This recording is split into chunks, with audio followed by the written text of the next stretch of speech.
रोने लगी। तब उसकी एक सखी ने उनसे आकर पूछा। तब उसने सारी बात बतलाई। सखी ने कहा, हे ग्वालिन, तुम तुरंत जाओ और जिसके जिसके घर में दही दूध दी हो वहाँ से दही दूध वापस लेकर भैंस की दही दूध देकर आओ। अभी किसी ने पूजन नहीं किया होगा। ग्वालिन तुरंत ही सबके घर गई और गाय की दही दूध लौटाकर भैंस की दही दूध देकर वापस लौटकर घर आई तो उनके सभी लड़के जीवित मिले और जीवन भर हर छठी माता का व्रत करने लगी। बोलो हर छठी माता की जय। धार्मिक परंपराएं देश भर में अपनी सादगी और गहराई के लिए प्रसिद्ध है। इन्हीं परंपराओं में से एक है छठी माता का व्रत, जिसे हर साल बड़ी श्रद्धा और विश्वास के साथ मनाया जाता है। छठी माता कौन है? लोक मान्यता के अनुसार छठी माता को बच्चों की रक्षा करने वाली देवी माना जाता है। उनका संबंध जन्म के छठे दिन से है, इसलिए नाम पड़ा छठी माता कहा जाता है कि नवजात शिशु के जीवन और भाग्य की रचना छठी माता के हाथों में होती है। व्रत का समय क्या है? छत्तीसगढ़ में छठी माता का व्रत मुख्य रूप से भाद्रपद महाभादों की षष्ठी तिथि को किया जाता है। यह व्रत विशेषकर नवजात शिशु की माताएं और परिवार की महिलाएं करती हैं। चलिए जान लेते हैं छठी माता की व्रत विधि के बारे में। प्रातःकाल स्नान कर पवित्र होकर पूजा की तैयारी करती है। घर के आंगन या पूजा स्थल पर छठी माता की मूर्ति या चित्र स्थापित किया जाता है। चावल, दूध, दही, महुआ और पारंपरिक पकवान अर्पित किए जाते हैं। बच्चे के जीवन की लंबी आयु, अच्छे स्वास्थ्य और खुशहाली की कामना की जाती है। रात्रि में कथा सुनाई जाती है और पारंपरिक मिलकर भक्ति के गीत गाए जाते हैं। अब बात करते हैं लोक परंपराएं क्या है। छत्तीसगढ़ में मान्यता है कि इस दिन बच्चे के सिर पर छठी माता का हाथ होता है, जिससे जीवन में आने वाले संकट टल जाते हैं। गांव में स्त्रियां सामूहिक रूप से यह व्रत करती हैं और गीतों के माध्यम से छठी माता की महिमा का वर्णन करती हैं।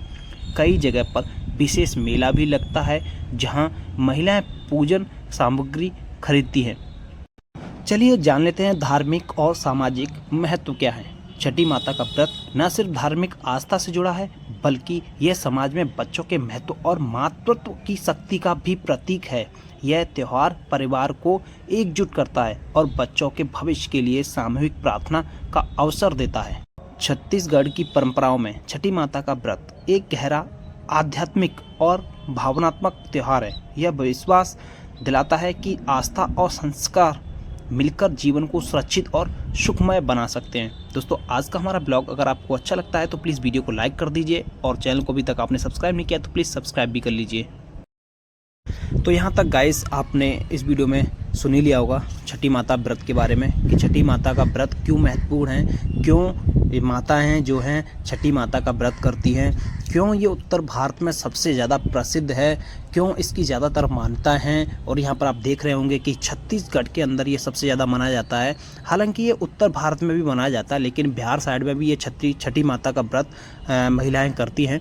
लेकिन अभी आप जो इस वीडियो के अंदर देख रहे हैं तो ये वीडियो है छत्तीसगढ़ में, और पूरे छत्तीसगढ़ के अंदर छठी माता का व्रत इसी प्रकार मनाया जाता है।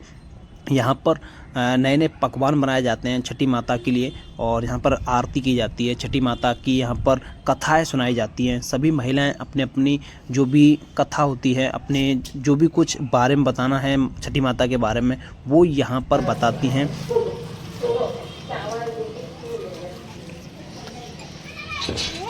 उधर रही थी।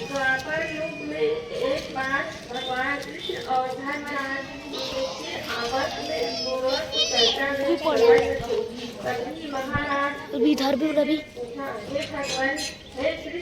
हे मधुसूदन, उससे संबंधित समस्त मनोकामनाओं को पूर्ण करने वाला उत्तम व्रत कौन सा है? यदि मेरे ऊपर आपकी कृपा हो, कृपा कर कहिए। तब भगवान श्री कृष्ण बोले, हे राजन, हट उतरना, जल्दी उतरना, मैं भी उतरूँ पहले वो मार दूँगा। हटना जल्दी उतरना। हे महाराज, यह व्रत कब और कैसे प्रकट हुआ? तब श्री कृष्ण भी बोले, हे राजन, इस व्रत का आरंभ हमारी माता से हुआ। हमारे माता पिता ने 6 पुत्रों को गर्भ से मार डाला।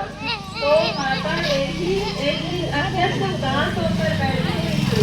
उसी समय नारद जी वहां उपस्थित हुए और माता देवकी से उनकी उदासी का कारण पूछा।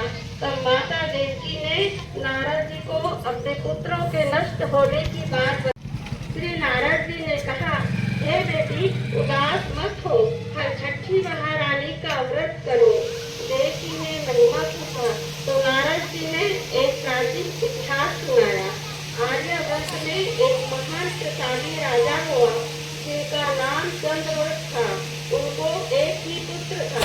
राजा चंद्रवत ने एक तालाब खुदवाया। कब उसमें जल न रहे, सब सूख जाए।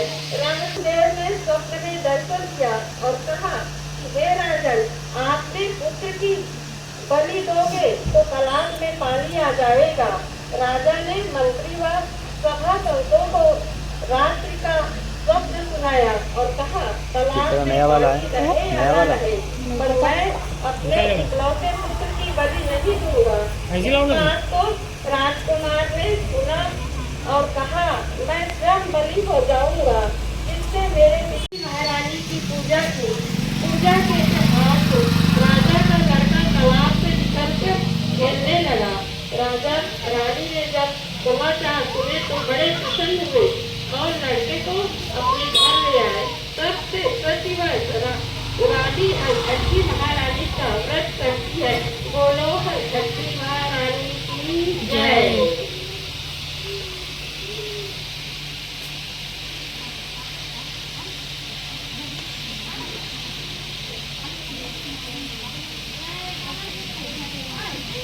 दिखला कति काटिस देखो कनिक नहीं काटे काट ना बे, डबल टिबल बना, काट ना, फिर दबा।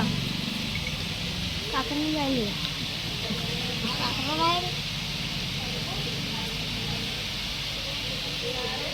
बढ़ दे ले बनी से नारद जी दूसरी कथा कहते हुए कहने लगे, अवंतिका नगरी में संपतवान नामक व्यक्ति रहता था। उनकी दो स्त्रियां थी, रेवती एवं मानवती। इस तरह दोनों पति के साथ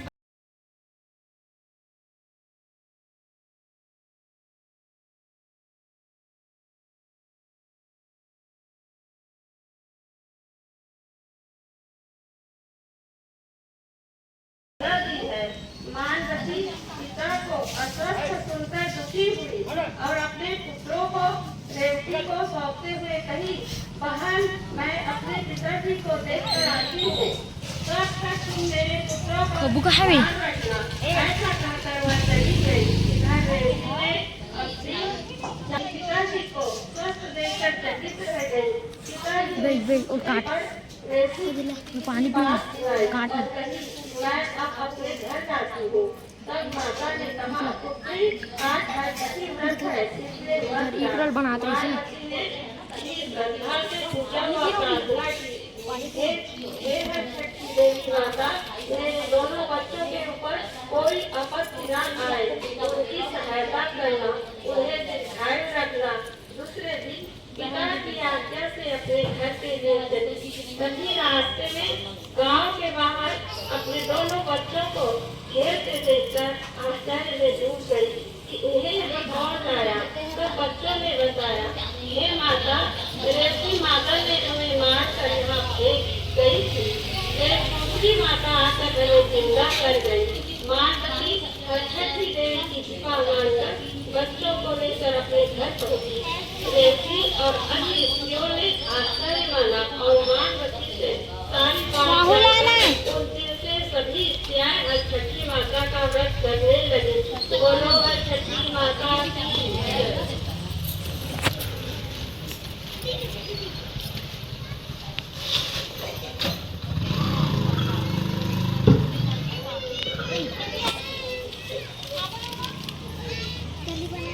काक काक